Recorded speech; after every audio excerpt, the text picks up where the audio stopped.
ज्ञान के दीप जलाए, आशा की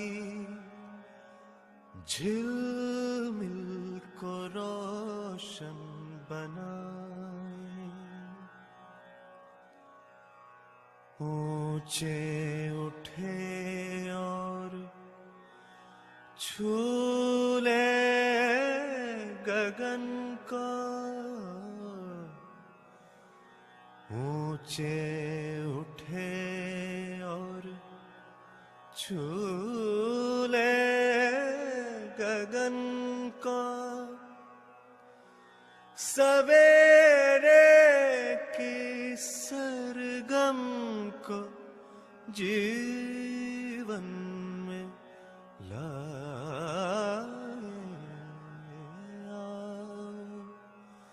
ज्ञान के दीप जलाए। सुन लो दिशाएं बुलाने लगी हैं, हवाएं नए राग गाने लगी है।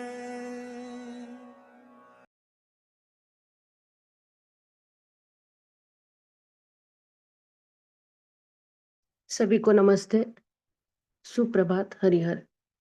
सर्वप्रथम बाबा जी को नमन और बाबा जी के प्रति कृतज्ञता व्यक्त करती हूँ और इस ऑनलाइन पठन कार्यक्रम में आप सभी का स्वागत करती हूँ। हम इस सप्ताह में संजीव भैया से व्यवहारात्मक जनवाद इस पुस्तक पर प्रस्तुतियां सुन रहे हैं। तो इसी श्रृंखला को आगे बढ़ाते हुए मैं संजीव भैया से निवेदन करती हूँ कि वो अपनी प्रस्तुति रखे। संजीव भैया। मंजूषा दीदी नमस्ते, सभी को नमस्कार, सुप्रभात।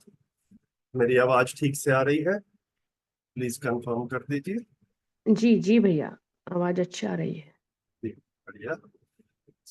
जैसे आपने कहा कि ये 5 दिन का हमने एक इंट्रोडक्टरी सेशन रखा था कि जिसमें हमें जनवाद में विषय वस्तु किस तरह से बाबा जी ने प्रस्तुत की है उसको हम एक संक्षेप में थोड़ा देख पाए। तो इस क्रम में आज हमारा 5वां दिवस अंतिम दिवस है और हम ठीक स्पीड से चल रहे हैं। तो अगले 1 घंटे में हम लोग इसको कवर भी कर लेंगे और फिर से दोबारा एक समराइज भी कर लेंगे। तो इस तरीके से ये जनवाद है। मैं इसमें फिर से जैसा मैं रोज कहता ही हूँ कि जो कुछ भी इस पुस्तक में पेज वाइज रेफरेंस के साथ में, जैसे कि ये जो है ये प्राक कथन में लिखा हुआ है, ये बाबा जी की ही भाषा है ना। जहाँ पर भी हम देख रहे हैं ये पेज 15 में लिखा है, ये बाबा जी की ही भाषा है। मैंने अपने पठन अध्ययन के क्रम में जो महत्वपूर्ण बिंदु इनको पाए उनका एक संकलन सा करके ये प्रेजेंटेशन बनाई थी, जो कि मुझे ऐसा लगा कि ऐसे शुरू के इंट्रोडक्शन के लिए उपयुक्त रहेगी, तो इसको यहाँ पर यूज कर रहे हैं। और व्यवहारात्मक जनवाद का 2017 एडिशन जो है, ये हम लेटेस्ट एडिशन जो है इसको यूज कर रहे हैं। तो अभी चलते हुए, अभी कल तक हमने इसको यहाँ तक है ना, ये मानवीयतापूर्ण आचरण और फिर मानवीयतापूर्ण आचरण का एक डायग्राम था। इससे हम सब पहले से ही मैं ऐसा अनुमान लगा रहा हूँ कि अवेयर हैं ही।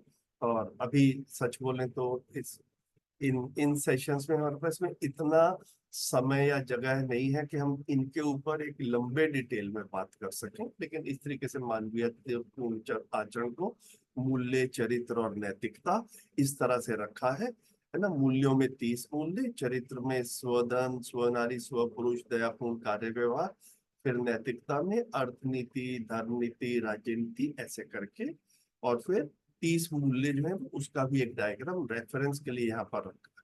तो बाबा जी यहाँ पर क्या कह रहे हैं कि ये भी चर्चाओं के मुद्दे बन सकते हैं और बनने की आवश्यकता भी है ना।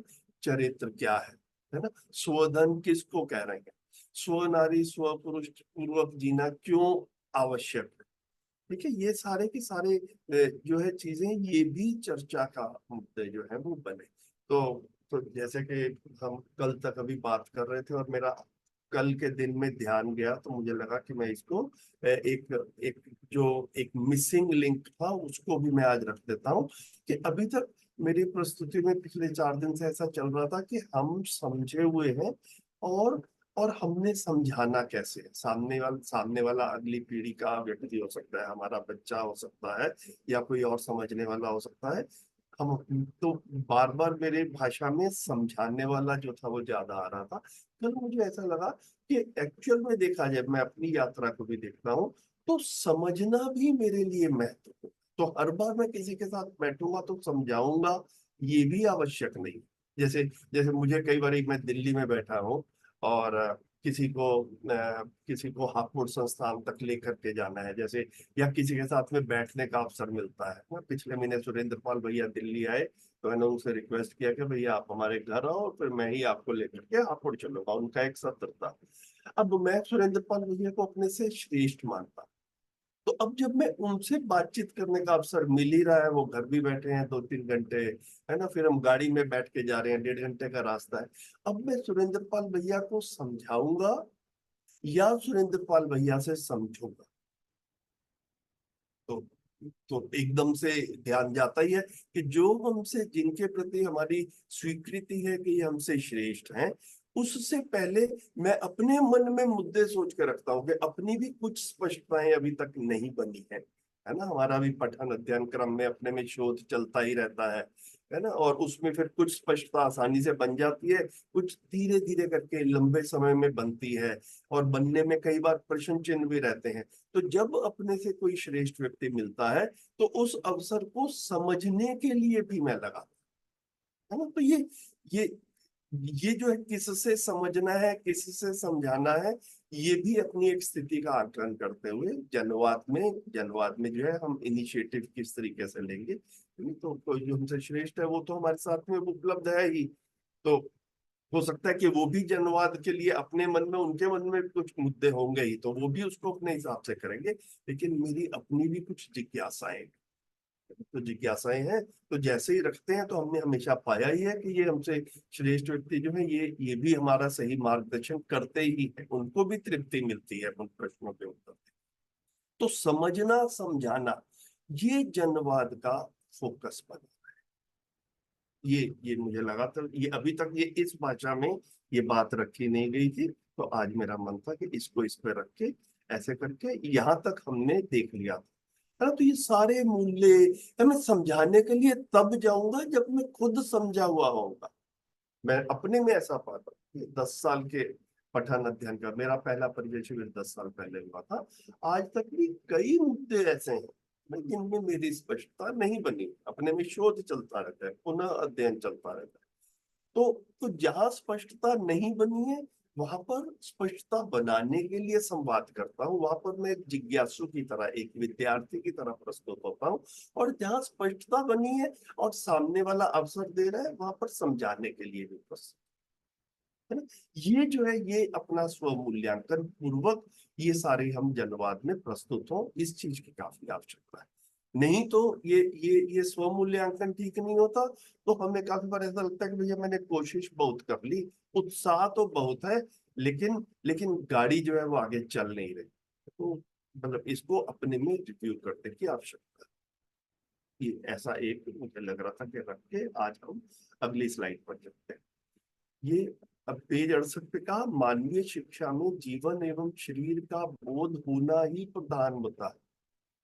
और ये प्रधान मुद्दा आज की परंपरागत शिक्षा में, जब हम लोग स्कूल कॉलेज गए थे, अभी हमारे बच्चे स्कूल कॉलेज गए हैं, ये वाली चीज जो है कि मानव शरीर और जीवन का संयुक्त रूप है, ये वाली बात शिक्षा में नहीं आ रही।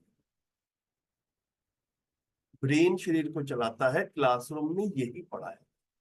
तो तो एक बार हमारे हमारे को सच्चाई का प्रस्ताव मिल गया है, तो हमारे पास में क्लासरूम से बाहर भी समाज में, परिवारों में जो अवसर प्राप्त है, उनमें हम इन स्पष्टताओं को धीरे धीरे करके ध्यानाकर्षण करते हुए आगे पास ऑन कर सकते हैं।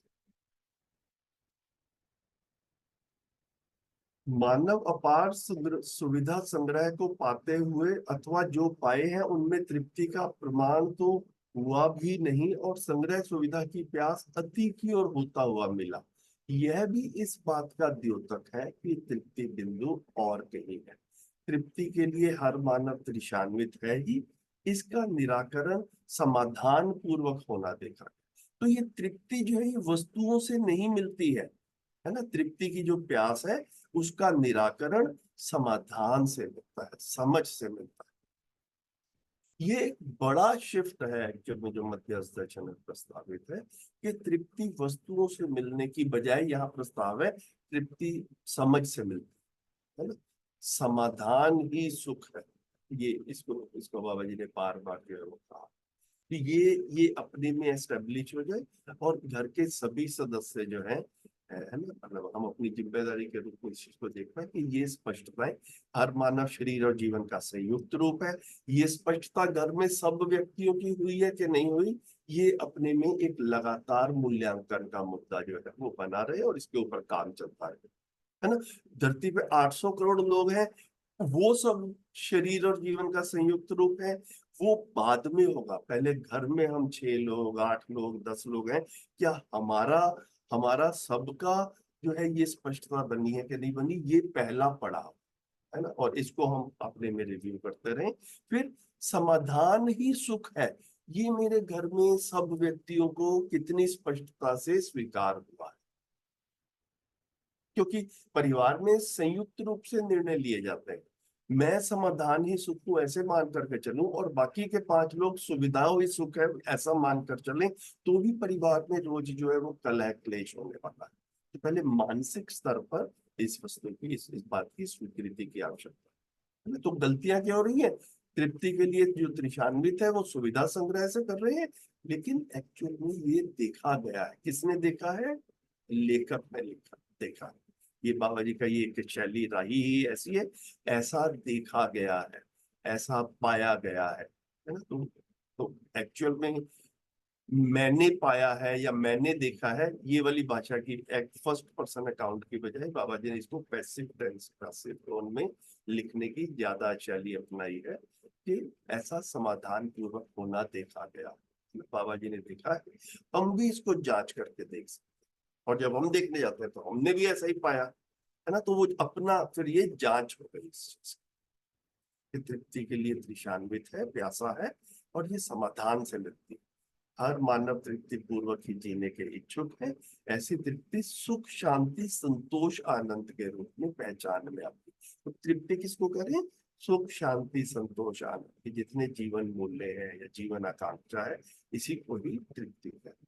इसकी आवश्यकता की जन चर्चा जो है वो इसको जन चर्चा में चर्चा के मुद्दों के रूप में लाया जा सकता है।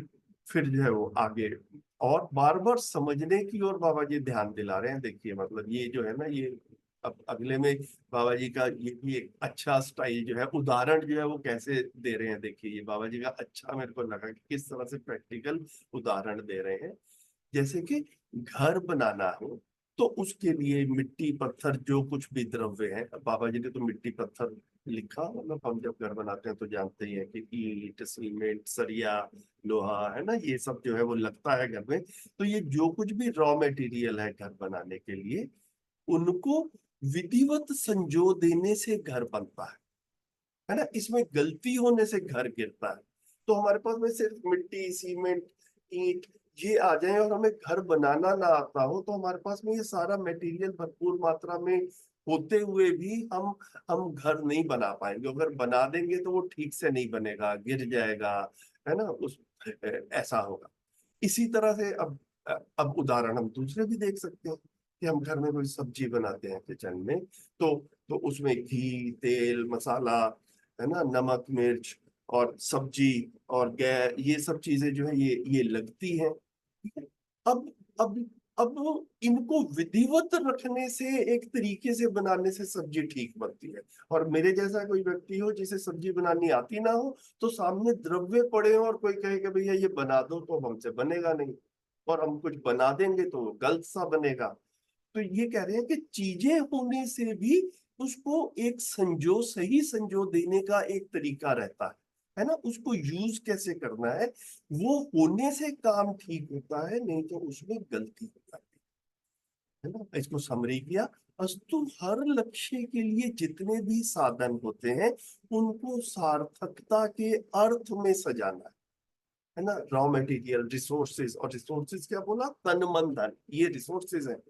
तो लक्ष्य के अर्थ में सारे तन मन धन जो है उनको उनको सजाना है, सही तरीके से सजाना है, सार्थकता के अर्थ में सजाना है। ठीक है? तो ऐसा एक उदाहरण बाबा जी ने दिया। ये इटैलिक्स में जो ये भाषा है ये मैंने लिखी है, तो मुझे ऐसा लगा कि इसके पढ़ते पढ़ते जो इमीडिएटली मुझे लगा कि मेरे ध्यान में जो आया कि एक्चुअल में समझदार होने के लिए या समाधान संपन्न होने के लिए भी कोई विधि होगी अस्तित्व में, है ना? मतलब सिर्फ मैं खाना पीना कर लूं, सिर्फ मैं किताब पढ़ लूं और मैं समझदार हो जाऊं, ऐसा भी नहीं है। तो समझदार होने की कोई विधि हो, उस विधि को भी समझना है और उस रास्ते पर चलना है, उस अर्थ में सब रिसोर्सेस को सजाना है। तो हम जो लक्ष्य के रूप में समाधान या समझदारी संपन्न होने को देख रहे हैं फिर वो हमारा उपलब्ध होता है। नहीं तो साधन पड़े रहते हैं, मुझे तरीका नहीं समझ में आता है और मैं लक्ष्य तक नहीं पहुंच पाता। साधन पड़े रहे हो और तरीका ना आता हो तो भौतिकता में भी लक्ष्य तक नहीं पहुंच पाते हैं। तो यहाँ पर जो है समाधान के लिए भी सेम नियम ये ये ये भी जो है उदाहरण के साथ में इस तरह से रखा है। एक से अधिक मानव की परस्परता में लक्ष्य संपन्न होने के अर्थ में किया गया सभी क्रिया प्रक्रिया वाद संवाद ये सब व्यवहार नाम है। तो ये कार्य और व्यवहार इसको जो है ना वो अपने में धीरे धीरे स्पष्ट होता है। तो कार्य जो है भौतिक रासायनिक संसार के साथ में जो कुछ भी हो रहा है उसको कार्य कह रहे हैं। और चैतन्य पक्ष का चैतन्य पक्ष के साथ मानव के चैतन्य पक्ष का मेरे जीवन का दूसरे जीवन पर क्या प्रभाव पड़ रहा है ना, उसमें जितने इंटरेक्शंस हो रहे हैं उसको व्यवहार कहते हैं। तो सुबह से शाम तक जब हम देखते हैं, एक बार ये कार्य व्यवहार की तरफ मेरा पर्सनली ध्यान गया तो मुझे ये बड़ी आसानी से ये वेरीफाई हुआ, ये मैं ये जांच कर पाया कि वस्तु की कमी के कारण परस्परता में मनमुटाव कम होता है। ठीक है, व्यवहार सही व्यवहार नहीं हो रहा है, सामने वाले का बातचीत करने का तरीका ठीक नहीं है, वो मेरा सम्मान नहीं कर रहा है, उससे जिस भाव की अपेक्षा है वो भाव मुझ तक नहीं पहुंच रहा है। इसके कारण मनमुटाव परिवारों में ज्यादा हो रहे हैं और ज्यादा गंभीर वाले। तो अब परिवारों में सुविधा मुद्दा हुआ या व्यवहार मुद्दा हुआ, तो एकदम से पता चलता है कि अब ये व्यवहार ही जो है ये प्राइमरी काम है सुखी होने के लिए। लेकिन लेकिन रोजमर्रा की जिंदगी में परिवारों में हो क्या रहा है, हम हमारे को एक भाषाभास के रूप में रहता है कि व्यवहार के लिए भी कुछ काम करना है, कोई संस्कार नाम की भी चीज होती है। लेकिन लेकिन एक्चुअल में हम करियर ओरिएंटेड ज्यादा रहते हैं ना, बच्चा पढ़ लिख अच्छा जाए, अच्छे कॉलेज में एडमिशन मिल जाए, अच्छा प्लेसमेंट हो जाए, अच्छा पैकेज मिल जाए, है ना, ये सब कार्य वाला पक्ष। तो फोकस ये जब तक मेरा परिचय शिविर नहीं हुआ था अपना, मैं बार बार इस चीज को कहता हूँ, जितना हम इसको अपनी जिंदगी में देख पाएंगे मैं उतना हमको ये बाबा जी जो कह रहे हैं उससे हम उतना अच्छे से रिलेट कर पाते हैं कि एक्चुअल में जो है ये जब तक मेरा अपना परिचय शिविर नहीं हुआ था व्यवहार ठीक हो ऐसा एक कल्पना में आता था, है ना, हमारे पास में कार्य और व्यवहार में कुछ अंतर है ऐसी स्पष्टता तो नहीं थी, लेकिन एक दूसरे के साथ में व्यवहार ठीक होना चाहिए ऐसा रहता था। वो काफी बार ठीक नहीं हो पाता था और एक दूसरे से कई बार जूझते हुए ही कई बार इस समय जो है वो बीतता है, ऐसा आप सबने भी देखा ही होगा।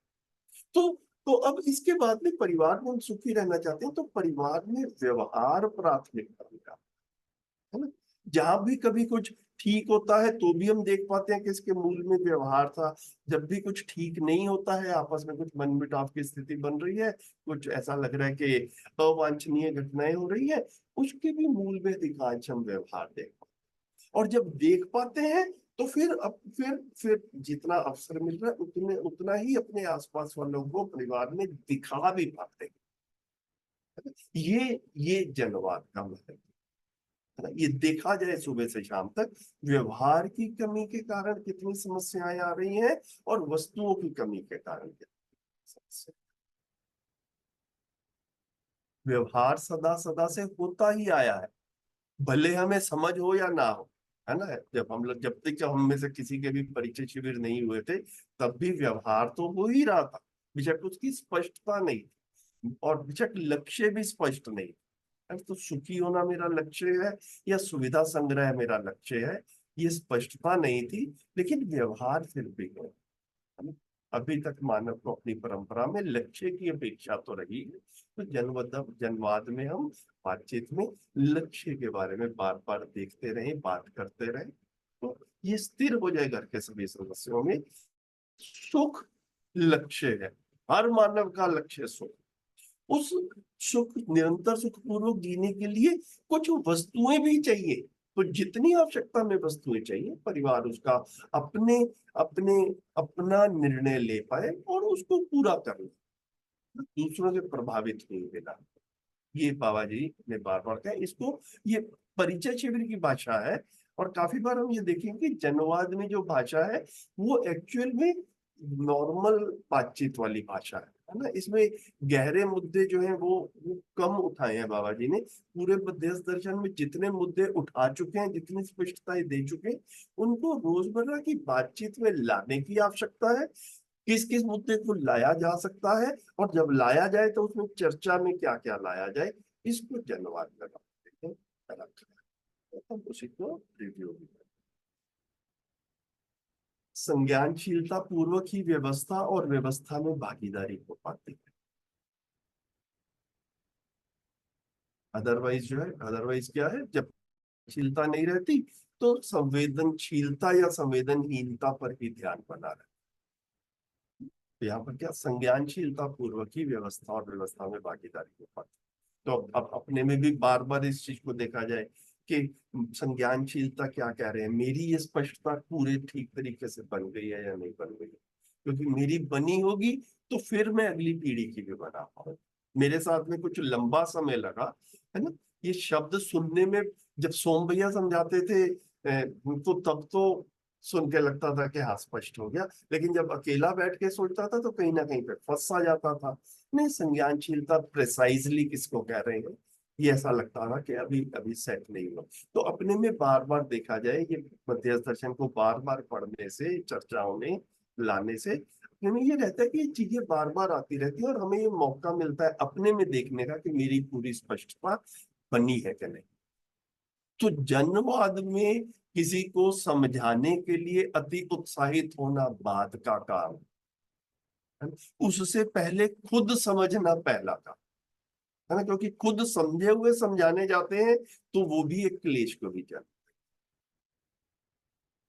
तो ये संज्ञानशीलता शब्द यहाँ पर आ गया तो अब इसको रिव्यू करके देखा जाए कि इसकी हमारी समझ बनी है कि नहीं बनी। नहीं बनी तो और बनाया जाए और स्पष्टता अपनी बनाई जाए। ऐसी स्थिति में मानव का आचरण निश्चित नियंत्रित हो पाता है। संज्ञानीयता पूर्वक ही मानव का आचरण निश्चित नियंत्रित हो पाता है ना। उसमें ही फिर मानवीय आचरण जो है वो देख पाते हैं और समाधान पूर्ण विधि से आचरण करने के क्रम में संवेदनाएं नियंत्रित रहना देखा गया। ये भाषा जो है ये पहले भी हमने अच्छी परिचय शिविरों में भी सुना हुआ है। संज्ञानीयता में संवेदनाएं नियंत्रित रहती है। तो संवेदनाएं नियंत्रित होना परस्परता में विश्वास का महत्वपूर्ण आधार। ये अब जो है विश्वास मूल्य के साथ में इसको लिंक किया कि संवेदनाएं नियंत्रित हो रही है या नहीं हो रही है। ये इसका इसका एक चेक पॉइंट बन सकता है, इसका एक टेस्ट करने का आधार बन सकता है। जहां जहां संवेदनाएं नियंत्रित नहीं हो रही हैं और अमानवीयता की ओर जा रहे हैं, वहां अभी विश्वास नहीं, परस्परता में भी विश्वास का निर्वाह नहीं हो रहा। जहां विश्वास का निर्वाह हो रहा है वहां संवेदनाएं स्वतः नियंत्रित हो।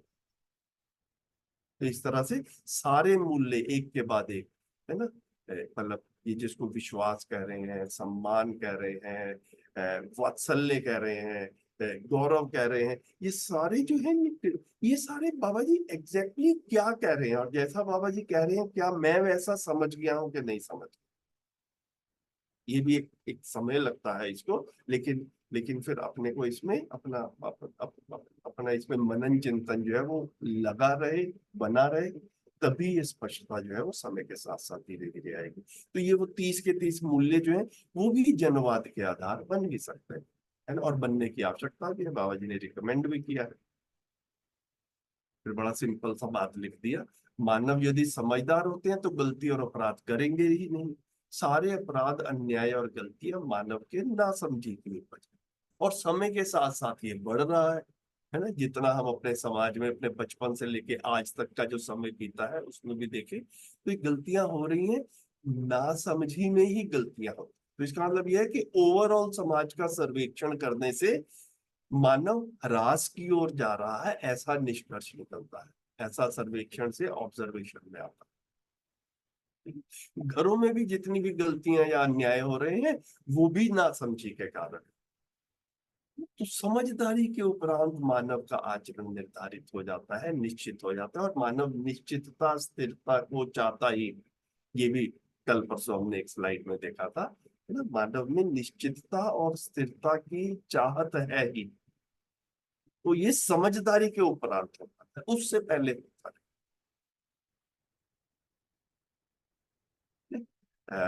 जैसा मैंने पहले भी रोज कह देता हूँ, आज भी रिपीट करता हूँ, मैं स्लाइड्स को कवर करता रहूंगा, लेकिन आप में से किसी के भी मन में कोई भी प्रश्न जो है वो मेरी प्रस्तुति के दौरान आए तो ऐसा ना सोचे कि प्रश्न अंत में जाकर के पूछेंगे। आप उसी समय अपने को अनम्यूट कर लें, और उसी समय जब स्लाइड भी सामने और चर्चा हो रही है, हम उसको चर्चा में आपके स्पष्टीकरण को भी, प्रश्नों को भी ले लेंगे। जी नमस्ते भैया। जी नमस्ते पवन भैया। मैं भैया देवघर से। जी ये कहना था भैया, एक कंफ्यूजन हो रहा है। बताइए। मानव जाति संपूर्णता में अगर देखा जाए तो हम ह्रास की ओर जा रहे हैं या विकास की ओर जा रहे हैं? इस जी पर थोड़ा दुविधा थी। अच्छा, तो भैया मुझे ऐसा अनुमान बन रहा है कि शायद अभी आपने मध्य दर्शन में मतलब ज्यादा साल नहीं लगाए होंगे, क्योंकि जी क्योंकि अगर लगातार बने रहें तो ये वाली चीजें जो है, ये बाबा जी के जिस तरीके से पुस्तकें लिखी हैं और जिस तरह से हम बाकी संवादों में, शिविरों में बात करते हैं, ये चीज स्पष्ट हो ही जाती है। हमने अभी तक जिसको विकास माना है वो भौतिक विकास माना है, ठीक है, ये एक मूल भ्रम है। तो तो भौतिक विकास का मतलब यह हो कि हमारे बचपन से अब तक गाड़ियां अच्छी हो गई, हमारे बचपन से अब तक ये लैपटॉप्स वगैरह और इंटरनेट और मोबाइल फोन्स, ये सारी चीजें अच्छी हो गई, है ना। तो इस हिसाब से जब हम देखते हैं तो हमें ऐसा लगता है कि मानव जाति ने विकास किया है, लेकिन ये भौतिक विकास है ना। एक दूसरा जो विकास बाबा जी ध्यान दिला रहे हैं वो जीवन में होने वाला विकास है, जो कि बौद्धिक विकास है, जो मानव की चेतना का विकास है। तो मानव की चेतना का विकास होने से अपराध, गलतियां, भ्रष्टाचार, ये होना बंद होते हैं, है ना, या शुरू में होना कम होते हैं, और फिर धीरे धीरे कल्पना में ला सकते हैं कोई समय आएगा जब ये बंद हो जाएगी। तो मानव की चेतना में विकास नहीं हुआ है, ये बाबा जी कह रहे हैं। इसको अब आप भी अपने में सोच के देखिए कि भौतिक विकास हुआ है, ऐसा स्वीकार किया जा रहा है, लेकिन चेतना विकास के बिना भौतिक विकास होता है तो समस्याएं बढ़ती हैं। जैसे कि पिछले 50 साल 100 साल में विज्ञान के युग में जितना भौतिक विकास हुआ है, उसके कारण ग्लोबल वार्मिंग, रिसोर्स डिप्लीशन, है ना, ये ग्लेशियर्स में बर्फ का पिघलना, है ना, प्रदूषण, ये सारी की सारी चीजें जो है, जो हम देख रहे हैं, जिसके कारण ऐसा कहा जा रहा है कि पता नहीं आने वाले 100-50 साल के बाद में मानव इस धरती पर रह पाएगा या नहीं रह पाएगा। ये सब इसी भौतिक विकास के कारण हो रहा है कि करोड़ों साल से ये सजी सजाई धरती को हम नष्ट करने के कगार पर पहुंच गए। तो इसको विकास कहें या भ्रम कहें, ये भैया अपने में सोचने का मुद्दा। आप बताएं, आपको कैसा लगता है? जी भैया, ये तो है। ठीक है, तो संपूर्णता में हर एक चीज को लेकर के देखा जाए बाबा जी, इसीलिए बार बार संपूर्णता की ओर, टोटलिटी की ओर जो है वो ध्यान आकर्षण करते हैं। नहीं तो हम किसी एक हिस्से को देखते हैं पूरे अस्तित्व के, और अपने भी तो, मैं भी अपने को जीवन और शरीर का संयुक्त रूप नहीं पाता हूँ, या समझ में नहीं आता है मुझे, तो शरीर मूलक विधि से जीता हूँ। शरीर मूलक विधि से जीता हूं तो सुविधा संग्रह ही जीवन का लक्ष्य बनता है, और पूरी धरती पर ऐसा ही हो रहा है। इसीलिए मिलजुल कर सर्व मानव जो है वो ह्रास की ओर गतित है ना, डिटीरियोरेशन की तरफ गतित है, और धरती को भी नुकसान पहुंचा। तो इसको जो है और डिटेल में अपने में भैया शोध भी करें और भी चर्चाएं करें। जी ठीक ठीक है है। भैया जी। जी। बढ़िया बढ़िया। एक ज्वलंत प्रश्न है कि किताब प्रमाण होगा, यंत्र प्रमाण होगा, या मानव प्रमाण, है ना? तो ये जो है ये मेरे लिए बिल्कुल नई चीज थी। जब मेरे परिचय शिविर के बाद में मेरा इन चीजों की तरफ अध्ययन क्रम में ध्यान गया, मतलब मेरी 50 साल की जिंदगी में जब तक मेरा परिचय शिविर नहीं हुआ था, तब तक ये इस तरह के प्रश्न मुझ में उठते ही नहीं। लेकिन अब बाबा जी ध्यान दिला रहे हैं, तो इसको जब मैं प्रैक्टिकल लाइफ के साथ में जोड़ता हूँ, रोजमर्रा की जिंदगी के साथ में जोड़ता हूँ, तो तो ये निकलता ही है कि कुछ सही गलत होता है, ऐसा हम सब मानते हैं, है ना? और घर परिवारों में भी, पूरी दुनिया की या पूरे देश की तो बात बाद में करेंगे, देश में भी होता ही ऐसा। घर परिवारों में तो बड़ी आसानी से दिख जाता है, जहां पर कम से कम हमारा भावात्मक जुड़ाव तो एक दूसरे के साथ में बना रहता है, हम एक छत के नीचे रह रहे हैं। सही क्या है या सही कौन है, इसका भी निर्धारण होना काफी बार बहुत मुश्किल हो जाता है। मैंने इसको अपने घरों में बहुत भरपूर मात्रा में पाया है। आप भी इसके जांच करके देख सकते हैं, मेरा विश्वास है कि आपने भी पाया होगा। तो अब सही क्या है, इसका कौन निर्धारण करेगा, ये भी घरों में निर्धारित नहीं होता, और इसी कारण समय के साथ साथ संबंधों में दूरियां बढ़ती हुई दिखती। तो कोई चीज सही किस लिए उसका एविडेंस क्या है, क्या प्रमाण है कि ये सही है ना? ये बाबा जी प्रश्न जो है ये रेज कर रहे हैं। तो कुछ भी सही या गलत है, उसके लिए किताब प्रमाण होगा, किताब उसकी गवाही होगी, किताब उसका एविडेंस होगा, कोई यंत्र उसका एविडेंस होगा, या मानव उसका एविडेंस। ये 3 तरीके से बाबा जी ने ऑप्शन हमारे सामने, है ना, जैसे जैसे रखा है। जैसे कौन बनेगा करोड़पति में आता है कि ऑप्शन ए, ऑप्शन बी या ऑप्शन सी, वहां पे मोस्टली 4 होती हैं। यहाँ पर कह रहे हैं किताब प्रमाण होगा, यंत्र प्रमाण होगा, या मानव प्रमाण होगा। तो परंपरा में अभी तक अध्यात्म में किताब को प्रमाण माना। इसको हम देख ही सकते हैं कि बातचीत में हम लोग काफी बार किसी वेद पुराण की, भगवत गीता की रेफरेंस दे देते हैं कि देखो कृष्ण जी ने भी उस समय ये कहा था, तो क्योंकि उन्होंने कहा था इसलिए ये सही है ना, वेदों में लिखा हुआ है इसलिए ये सही है, बाइबल में लिखा हुआ है इसलिए ये सही है। तो एक आध्यात्म वाले क्षेत्र में, आदर्शवाद के क्षेत्र में किताब को प्रमाण माना गया, विज्ञान के क्षेत्र में यंत्र को प्रमाण माना गया, है ना? तो जो मशीन बताएगी उसको सच मानेंगे, उसके अलावा किसी और को सच नहीं मानेंगे। इसको हमने पीछे कोविड के समय में अच्छे से इसके बड़े अच्छे उदाहरण, अच्छे तो नहीं थे, मतलब थे तो मतलब क्या कहेंगे, दुर्घटनापूर्ण ही थे, लेकिन इसके उदाहरण के रूप में कह सकते हैं कम से कम कि हमने देखा कि कि हमारे, आप सबने भी देखा होगा कि कोई कोई मरीज है जिसको कोविड के सिम्टम्स आ रहे हैं, और उसको लेकर के हॉस्पिटल में गए हैं, और हॉस्पिटल में एक वार्ड जो है वो कोविड वाले पेशेंट्स का बना हुआ है, और एक वार्ड जो है वो नॉर्मल वाले पेशेंट्स का बना हुआ है। और नॉर्मल पेशेंट कोविड में भर्ती नहीं होगा, और कोविड पेशेंट जो है वो नॉर्मल में भर्ती नहीं होगा, ऐसा ऐसा नियम जो है वो बनाया गया था। ठीक है।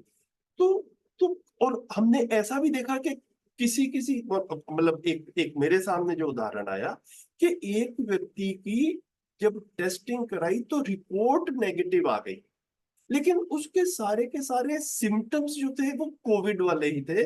और डॉक्टर बेचारा भी जो है ना वो भी असहाय सा था। वो कहता है कि भाई देखो, मैं पेशेंट को देखता हूँ तो मैं 100% कह सकता हूँ कि इसको कोविड है, लेकिन इसकी टेस्ट रिपोर्ट इसको नेगेटिव कह रही है, तो हम इसको कोविड का पेशेंट नहीं मानेंगे। तो इसलिए हम इसको कोविड वाले वार्ड में भर्ती नहीं कर सकते। फिर इस पेशेंट को जब नॉन कोविड वाले वार्ड में लेकर गए तो वहां वालों ने कहा कि इस ये तो खांसी कर रहा है ना, और इसके सारे सिम्टम्स जो है ये कोविड वाले हैं, हम इसको भर्ती नहीं करेंगे। तो पेशेंट की ना कोविड वाले वार्ड में भर्ती हुई, ना बिना कोविड वाले वार्ड में भर्ती। क्यों? क्योंकि अब विज्ञान ने यंत्र को प्रमाण मान लिया। टेस्ट रिपोर्ट जो आ गई है, इंस्ट्रूमेंट ने बता दिया है, यही प्रमाण है। डॉक्टर का विवेक जो है वो वो जो है वो कुछ तो रहता है। कई बार डॉक्टर जो है, समय रहता है तो दोबारा टेस्ट करवा लो, है ना, तो ये वाली चीजें चलती हैं। लेकिन कोविड वगैरह में तो समय भी नहीं रहता था, दोबारा टेस्ट करने में 1-2 दिन और लग गए। इतने में पेशेंट की, ये जिस पेशेंट की मैं बात बता रहा हूँ, ये पेशेंट की इवेंचुअली मृत्यु ही हो गई। और तो ऐसा जो है आप सबने भी भरपूर मात्रा में देखा होगा। तो सही क्या है या स्थिति का आकलन कैसे करना होगा, इसके निर्धारण में आदर्शवाद ने किताब को प्रमाण माना, और विज्ञान ने या भौतिकवाद ने यंत्र को प्रमाण। अब बाबा जी कह रहे हैं कि जीता जाता जागता मानव ही प्रमाण है ना। बाबा जी ने खुद को प्रमाण के रूप में प्रस्तुत भी किया। तो इस तरह से ये एक सही क्या है ना, सही का निर्धारण कैसे होगा। तो जागृत व्यक्ति ही सही गलत का निर्धारण जो है वो निश्चयता पूर्वक कर पाता है। इस तरह से ये प्रमाण शब्द जो है ये बार बार आता है। ये हमारे लिए शोध का मुद्दा है। हम भी अपनी जिंदगी में उदाहरण लेकर के देखें, इस पर शोध करके देखें, और फिर जितनी जिस तरह से आवश्यकता बने उस तरह से इसको जितना हम ला पाए चर्चा में भी ला सकते हैं।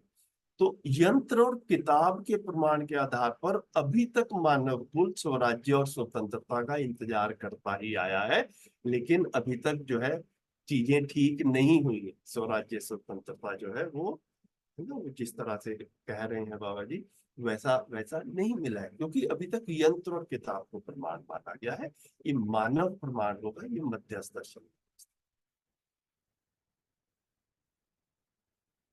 फिर दोबारा से एक चीज को रिपीट कर रहे हैं। रिपीट करने का मतलब होता है कि इसको आवश्यक माना है, कि इसको बार बार एम्फेसाइज करने की जरूरत। मानव का जब अच्छा कपड़ा उद्देश्य बनता है तो अच्छे कपड़े के लिए काम करता है। अच्छा खाना उद्देश्य बनता है तो अच्छे खाने में अपना तन मन धन लगाता है। अच्छी अच्छी रेसिपीज ढूंढता है, तुमने ये कैसे बनाया, तुमने वो कैसे बनाया है, एक दूसरे से कंसल्ट करते हैं। गाड़ी घोड़ा लक्ष्य बनता है तो इसके बारे में शोध करता है। तुम्हारी गाड़ी कैसी चल रही है, तुम्हारी गाड़ी कितने की आई, तुमने ईएमआई या लोन कहाँ से लगवाया, है ना, ये सारा रिसर्च बनता है। पद पैसा उद्देश्य बनता है तो इसके ऊपर शोध होता है। आईएएस कैसे बनेंगे, कोचिंग कहाँ से लेंगे, है ना, ये समय कहाँ से निकालेंगे, तो ये सब उद्देश्य बनते हैं। तो तो फिर इसके लिए मानव अपना अपना शोध करता है और तन मन धन लगाता है। उसी क्रम में समझदार बनने का उद्देश्य भी स्वाभाविक, ये एक बार उद्देश्य के रूप में स्वीकार होता है तो फिर ये हमारी हमारे हमारी प्राथमिकता में आता है, हमारी प्रायोरिटी में, है ना। अदरवाइज जो है हमें समझदार होना है, इस चीज को हम हल्के में ले लेते हैं, ये नेग्लेक्ट हो जाता है। परिवार में समझदारी लानी है, ऐसा मान लिया जाता है कि ये तो अपने आप हो जाएगा, उम्र के साथ में बच्चे बड़े होंगे, बच्चे अपने आप समझदार हो जाते हैं, है ना। तो वो उम्र के साथ हो रहे होते तो जिन जिन की उम्र बड़ी हुई है ये सब समझदार भी हो गए ना। लेकिन लेकिन जब हम अपने मन मुटाव देखते हैं तो देखते ही हैं कि जिनकी उम्र बड़ी हो गई है उनके साथ ही मन मुटाव हो भी रहे हैं ना। फिर ये भी निष्कर्ष निकलता है, अगर हम उस तरीके से देखें तर्कपूर्वक, कि भैया ये भी तो बड़े हैं, है ना। अगर ये सही है तो मेरा इनसे मनमुटाव क्यों हो रहा है, और अगर ये सही नहीं है तो उम्र के साथ में समझदार नहीं हुए हैं, तो मेरा ये ऐसा मानना कि उम्र के साथ में व्यक्ति समझदार हो जाता है, या समझदार होना भी एक कार्यक्रम है, एक योजना है, उसके लिए हम उसको अपनी जिंदगी में इंक्लूड करें सुबह से शाम, है ना। जैसे बच्चा स्कूल जाता है, ये है ना, ये हमारे हमारे परिवारों में एक दिनचर्या में शामिल है, उसके लिए पूरा घर का डिजाइन बनता है। घर से कोई व्यक्ति काम करने के लिए जाता है, उसके लिए घर का पूरा डिजाइन बनता है। इसीलिए हम सबने समझदार होना है, ये भी एक प्राथमिकता में आएगा, तो फिर घर का डिजाइन, है ना, ये भी उस तरीके से बनेगा। अब उसके लिए क्या करना पड़ेगा, फिर उसकी योजनाएं बनेगी, उसको इम्प्लीमेंट किया जाएगा। तो समझदार होना लक्ष्य है, पहले इसकी स्वीकृति बनेगी, तब बाकी के काम आगे होंगे। यह भी सर्वेक्षित है कि समझदारी की अपेक्षा, है ना, अपेक्षा मतलब एक्सपेक्टेशन, छोटी आयु से ही प्रभावशील रहती है। कुछ आयु तक पद, पैसा, सम्मान को लक्ष्य बनाकर जैसे भी आदमी जूझता है, अच्छे बुरे तरीके से कुछ पाता भी है, खोता भी है। इस क्रम में हम चलते हुए कोई ना कोई ऐसी जगह पे पहुंचते हैं जिसके आगे हमको ज्ञान विवेक सूझता नहीं, इसी का नाम है काला दीवार। तो ये काला दीवार शब्द जो है, ये बाबा जी ने इसमें जनवाद में भी काफी यूज किया है, और जीवन विद्या एक परिचय में भी काफी यूज किया है। तो काला दीवार को जो है वो मैं अपने में जिस तरीके से सेट किया और जैसे कल्पना किया कि हम ना किसी डेड एंड पर पहुंच जाते हैं, है ना, मेहनत करते करते कहीं पर पहुंच गए हैं, अब उसके आगे कोई रास्ता ही नहीं है। जैसे गूगल भी हमको कभी कभी कहीं ले जाता है ना, कि यहाँ से चलो वहां से चलो, आगे नदी के किनारे आके खड़े हो गए। अब गूगल कह रहा है कि नदी में घुस जाओ, तो अब नदी में तो जा नहीं सकते हैं, है ना, तो एक डेड एंड आ गया। तो यहाँ पर बाबा जी क्या कह रहे हैं कि समझदारी की अपेक्षा छोटी आयु से ही प्रभावशील रहती है। कुछ आयु तक पद, पैसा, सम्मान को लक्ष्य बनाकर आदमी जूझता है, मेहनत करता है, अच्छे बुरे तरीके से पद, पैसा, सम्मान कुछ पाता भी है, कुछ रह भी जाता है। इस क्रम में हम चलते हुए कभी कोई ना कोई ऐसी जगह पे पहुंचते हैं जहां पता चलता है भैया मेरे पास में जितने भी ऑप्शंस थे, जितना भी मेरी कल्पना में जो संभावनाएं आती थी, वो सारी मैंने करके देख ली हैं और तृप्ति नहीं पाई, और आगे क्या करूं इसका कोई मेरे पास में ऑप्शन भी नहीं है, कोई संभावना भी नहीं। इसको बाबा जी ने कहा काला दीवार। तो मेरा एक मन है कि आपके साथ में शेयर करता हूं। फिर मैंने इसको अपने में शोध करते हुए ऐसा ऐसा पाया अपने में कि एक डायग्राम के माध्यम से इसको जो है ना मैं थोड़ा सा रखने की कोशिश करता हूँ। मैंने स्क्रीन चेंज की है, आप में से कोई बताएंगे? अभी मैंने माइक्रोसॉफ्ट पेंट रखा और ये मैं एक लाइन ड्रॉ कर रहा हूँ। ये आपको दिख रही है सबको? जी दिख रही है भैया। जी बढ़िया। तो जैसे ना बताइए। हम गणित में ऐसे एक्स एक्सिस और वाई एक्सिस बनाते हैं, और ये बीच में एक क्रॉस ओवर पॉइंट रहता है, इसको जीरो कहते हैं, ठीक है? तो इसको ना मैं जिसको परिचय शिविरों में जिंदा रहना और जीना कहते हैं ना, तो मैं अपने में धीरे से ऐसा इस डायग्राम के माध्यम से मैंने अपने में ऐसा सेट किया कि जो एक्स एक्सिस वाई के बीच, एक्स एक्सिस और वाई एक्सिस के बीच में जो जीरा वाला पॉइंट है, इसके जो ये लेफ्ट साइड वाली जो जिंदगी है ना, हमने अभी तक इस एरिया में जिए, हम जिंदा रहने के धरातल पर हम अपनी जिंदगी बिता रहे थे, है ना। हमने सम्मान की चाहना की तो यहाँ पर की, है ना। यहाँ पर रहते हुए बेसिकली क्या रह रहा है आदमी, जब जब सम्मान की चाहता है तो किस तरह से, रूप, पद, धन, फल, इस आधार पर जीता है ना। सुविधा संग्रह जो है ये मानव का लक्ष्य बना रहता है। इंद्रिय सुख जो है ये मानव का लक्ष्य बना रहता है। सुविधाएं जो है ये मानव का लक्ष्य बनी रहती है। ये सब पाकर के मानव को कुछ कुछ अच्छा भी लगता है। अच्छा भी लगता है मतलब, जैसे मैं आपको अपने अपने इसी वाले फ्रेम में कहूं, तो कोई समय ऐसा था हमारे बचपन का जब हमारे घर में सिर्फ साइकिल थी, उस समय लगता था कि कोई लोग जो है वो टू व्हीलर में स्कूटर पे जाते हैं तो वो तो बड़े मजे से चले जाते हैं, ठीक है, तो हमारे पास भी स्कूटर होगा तो अच्छा रहेगा। तो हमने स्कूटर ले लिया। तो अब स्कूटर लिया तो जितना दुख साइकिल के साथ में था उससे कम दुख हो गया। अब स्कूटर में जो है ना वो अच्छा लगना शुरू हो गया। तो ये अच्छा लगना जो है भ्रमित मानव को सुख जैसा लगता है। फिर जब स्कूटर चलना शुरू हो गया तो लगा कि भैया कुछ लोगों के पास में तो कार भी होती है, तो हमारे पास में कार भी होनी चाहिए। तो लक्ष्य बना के कार होनी चाहिए। तो एक कार मिलेगी। तो अब कार जो है वो स्कूटर से बेहतर है, क्योंकि बारिश आ जाए तो स्कूटर में भीग जाते हैं, कार में भीगते नहीं है। तो कार में स्कूटर से ज्यादा अच्छा लगता है। तो एक फीलिंग ये आती है कि हम सुखी हो, है ना, सुखी हो गए, मतलब जो दुख पहले मिल रहा था वो वाला दुख अब नहीं मिल रहा है, ये भी अपने आप में अच्छा लगता है। दुख का कम होना भी एक अच्छी फीलिंग। फिर जब एसी आ गया तो मारुति 800 में बैठना शुरू किया तो लगा कि भैया सिर्फ एसी, मतलब सिर्फ सिर्फ गाड़ी होने से काम नहीं चलेगा, गाड़ी में एसी भी होना चाहिए। तो एसी वाला जो है वो एक कार्यक्रम जो है। फिर धीरे से पता चला कि ये मारुति 800 का एसी तो ठीक नहीं चलता है, ये तो आधा घंटा लगता है गाड़ी को ठंडा होने में, उतने में तो जहाँ पहुंचना है वहां पहुंच ही जाते हैं, पसीने आ ही जाते हैं। तो तब उस समय तक 1995 2000 के आसपास हमने देखा कि ये सेंट्रो वेंट्रो जो है ये आनी शुरू हो गई है। इनके एसी इफेक्टिव है, इनके एसी जो है वो फटाफट जो है ना अच्छे से चलते हैं। तो अब जो है, अब जो लक्ष्य जो है वो क्या बन गया, ये जो सेंट्रो वाला जो बन गया। अब लगा कि सेंट्रो छोटी गाड़ी है, बड़ी गाड़ी होनी चाहिए।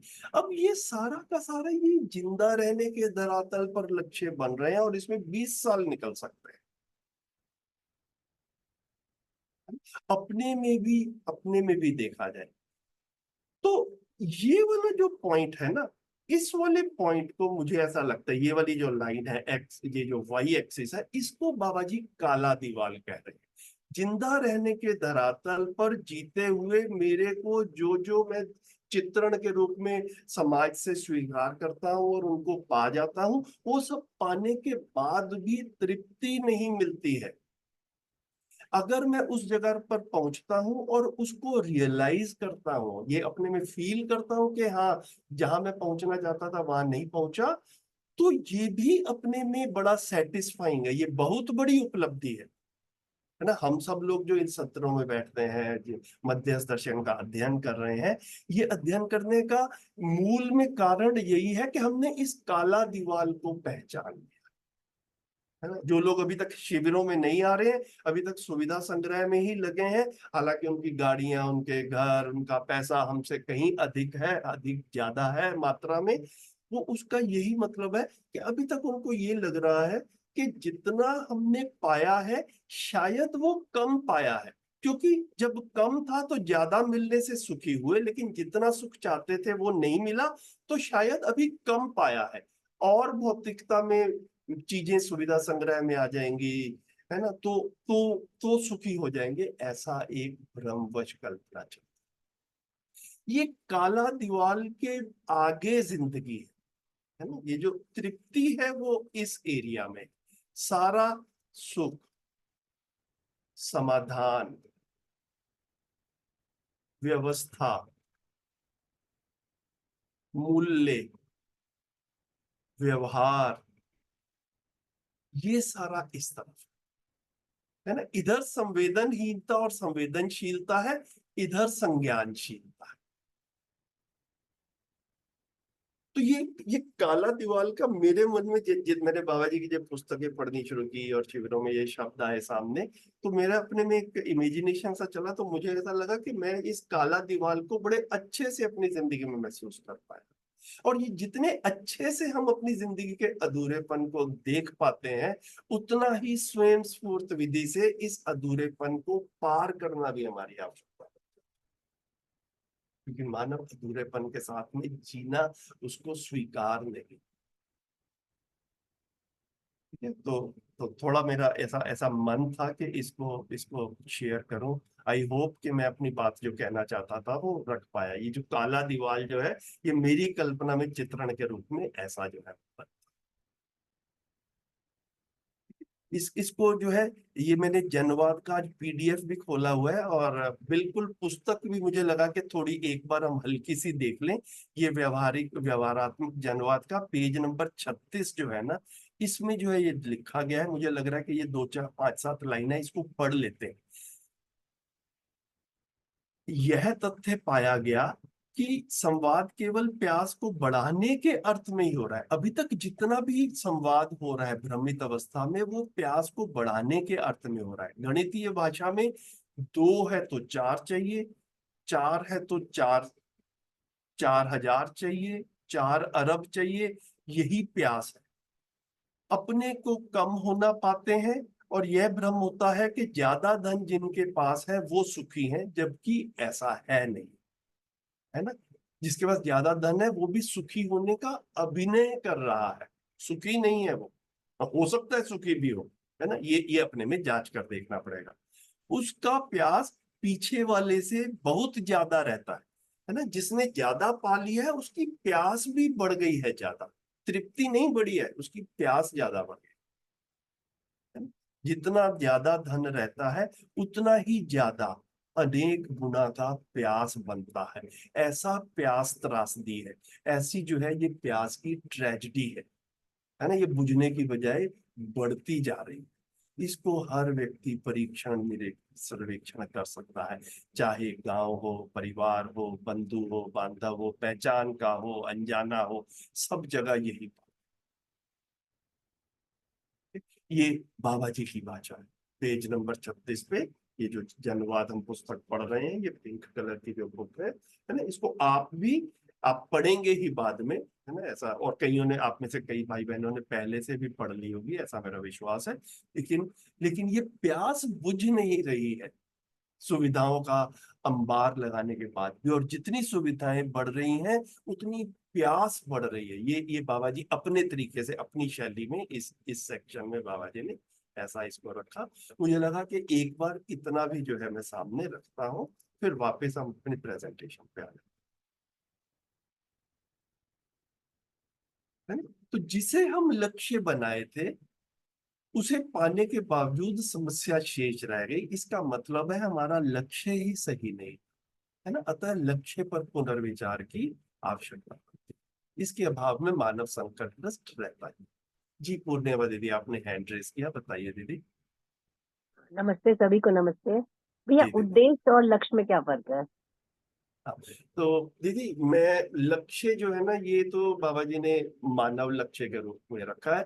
मैं जी अपने में ऐसा मैं ऐसा नहीं कह रहा कि ये जो मैं कह रहा हूँ ये बिल्कुल सही है, ठीक है। जी आप इसको और भी जगह पे चर्चा करके देखें, अपने में अपनी समझ बढ़ाएं। मैं अभी तक ऐसा लेके चल रहा हूँ कि मैं उद्देश्य को एक सब गोल की तरह से लेकर के चल, अच्छा। है ना। तो पड़ाव मतलब, हम एक बड़ा लक्ष्य जो है, जिसको जिसको यहाँ पर हम कह ही रहे हैं कि मानव लक्ष्य जो है वो समाधान, समृद्धि, अभय, सह हाँ। अस्तित्व है। अब जी। उसके लिए कुछ कुछ पड़ाव भी चाहिए होंगे, है ना। बच्चे का पढ़ना लिखना भी जरूरी है, तो बच्चा हम्म। स्कूल कॉलेज भी जाएगा ही, जी। है ना, है ना। तो साक्षरता भी उसके लिए आवश्यक। साक्षरता पर्याप्त नहीं है, लेकिन साक्षरता आवश्यक है। तो साक्षरता पे काम हो। शरीर को बनाए रखना भी आवश्यक है, तो उसके लिए भी काम हो, हम्म। ठीक है। तो शरीर को बनाए रखना ही लक्ष्य नहीं है, लक्ष्य तो समाधान था। समाधान के लिए शरीर को बनाए रखना आवश्यक है। इस जी। अर्थ में स्वास्थ्य भी हमारा उद्देश्य जो है ऐसा हम्म। देख सकते। ठीक। ठीक लग रहा धन्यवाद। है दीदी इतना? जी। जी भैया। पूर्णिमा दीदी, जी भैया। है ना। अभी हाँ भैया। मैं अपने में ऐसा सेट किया हूँ, आप भी इस पे हम्म। दीदी और शोध कर लीजिए, मैं इतना जी ही जी कह सकता हूँ। जी। ठीक। आगे बढ़ते हैं।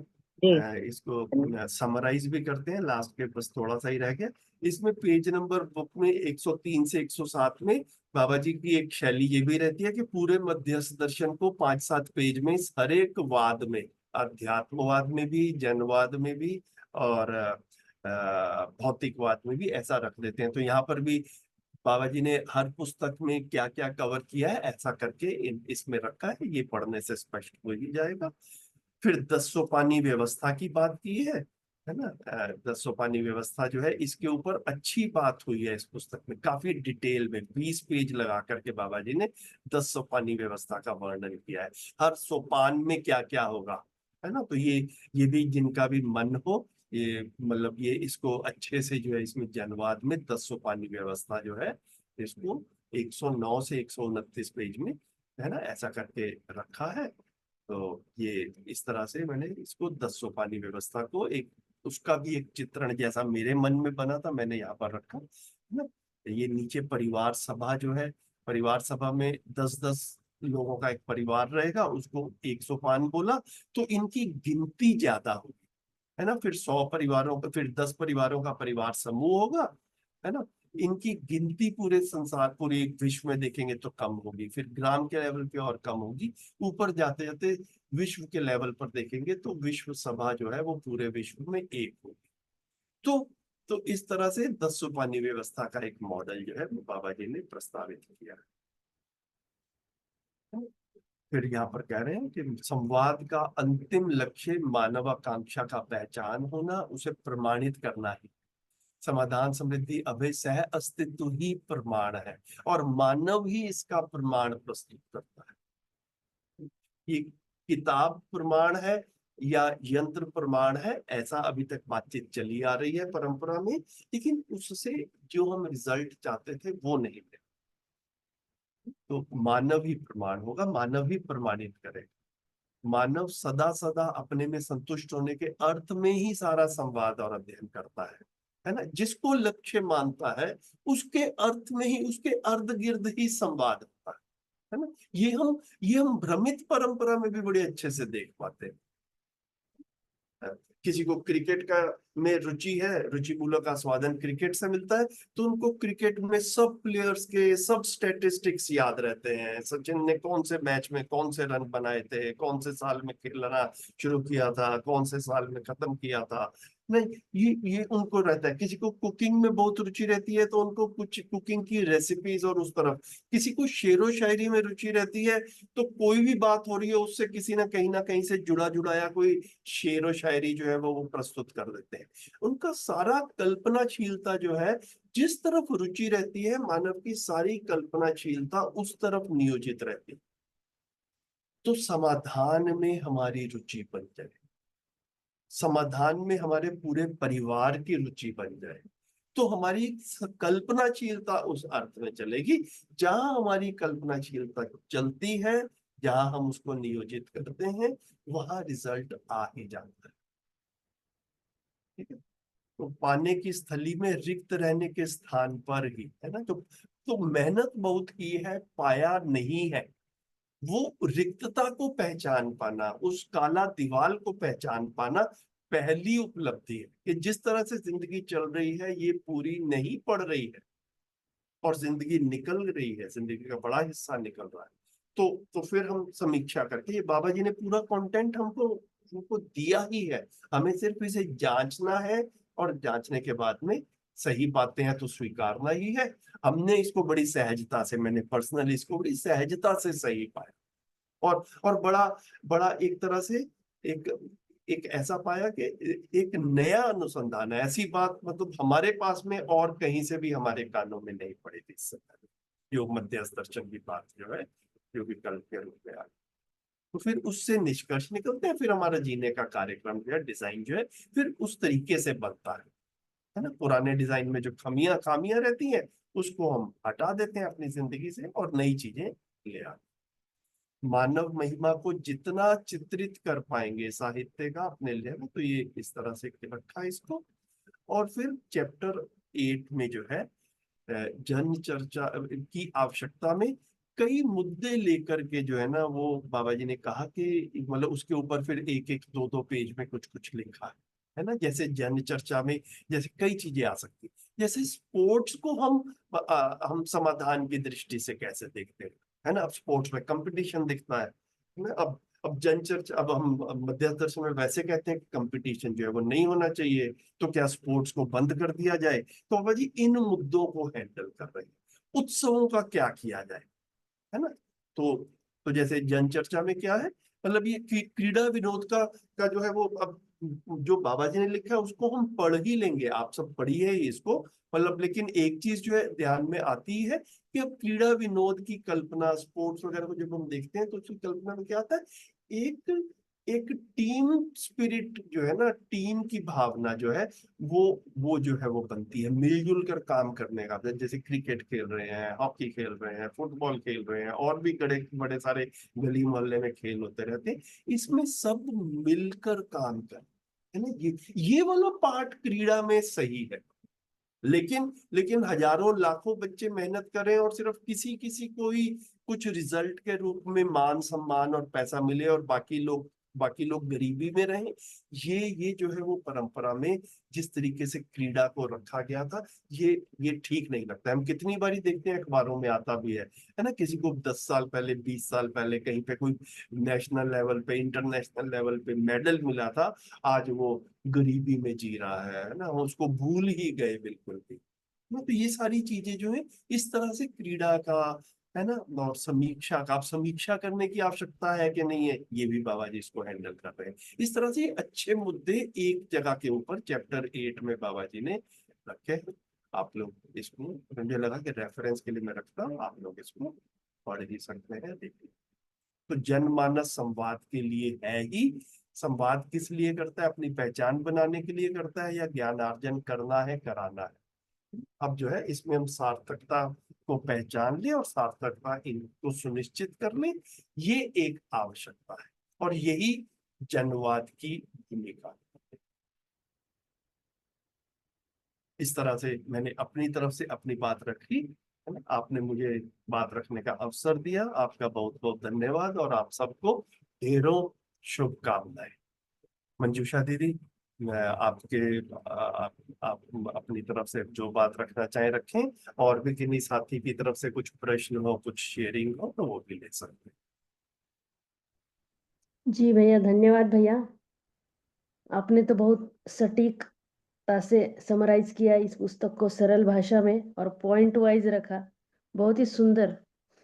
और हमें भी बहुत अच्छी तरह से स्पष्टता हुई, और पुस्तक पढ़ने के बाद और स्पष्टता बनेगी ही। और आपकी प्रस्तुति के लिए बहुत बहुत धन्यवाद। आज के सेशन में जो काला दीवार है वो बहुत ही दिमाग में बैठ गया है, वो ड्रॉ करके दिखाया, इसीलिए तो बहुत ही बढ़िया रहा आज का भी सेशन भैया। बहुत बहुत धन्यवाद। थैंक यू दीदी। धन्यवाद भैया जी। जी नमस्ते। दीदी, बहुत नमस्ते। क्लैरिटी से, अच्छी तरह प्रेजेंटेशन के साथ आप शुरू से ही समझाते हैं। थैंक यू सो मच, बहुत अच्छा लगा। दीदी आपको भी और सभी को नमस्ते।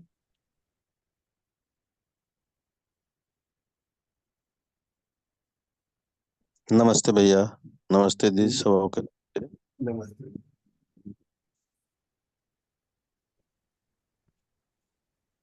भैया आप ग्राम परडा में कब आ रहे हैं?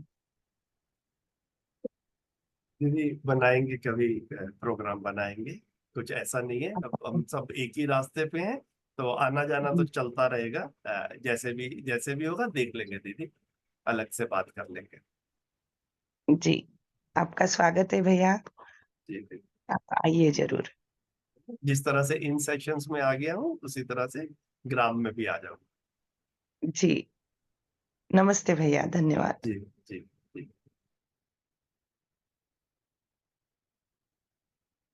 ठीक है, तो आप सबका बहुत बहुत आभार, आपने काफी तन्मयता से सुना और मुझे काफी अच्छा लगा।